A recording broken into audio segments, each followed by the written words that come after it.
That's where I started.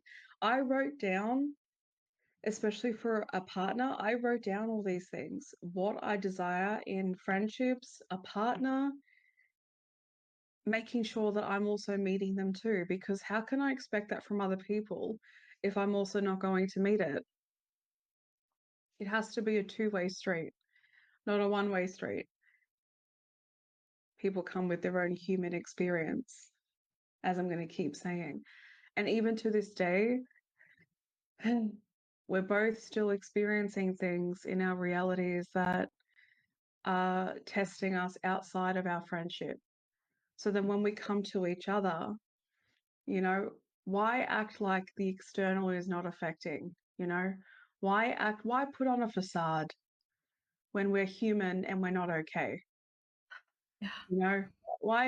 And I said that to myself once because obviously I still experience, understandably so, the cycling of it's just too much. It's too much for Nina. It's too much for Nina.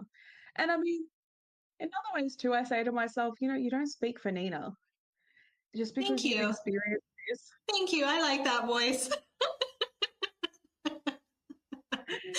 Actually, I'll say it in a second what I was going to say with that. But and the survival patterns that exist that I acknowledge sometimes speak so much louder than the space that I know it to be.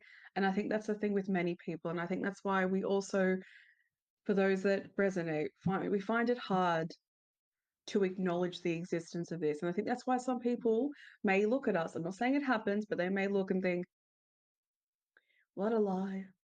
What a lie. Because I've thought the same thing. I've seen other people's relationships and I've had thoughts on, yeah, love.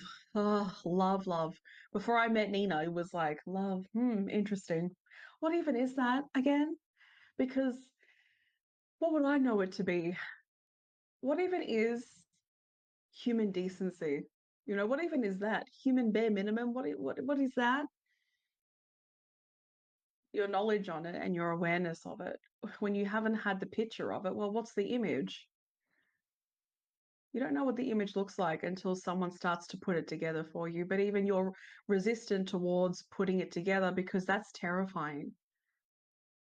What do I do with it after that? What do I do with the overwhelming amount of love that you're giving me? I couldn't cope with that either with Nina sometimes. That she was showing me so much and I was just like, I'm sorry, like I get it, but I'm Yeet. overwhelmed.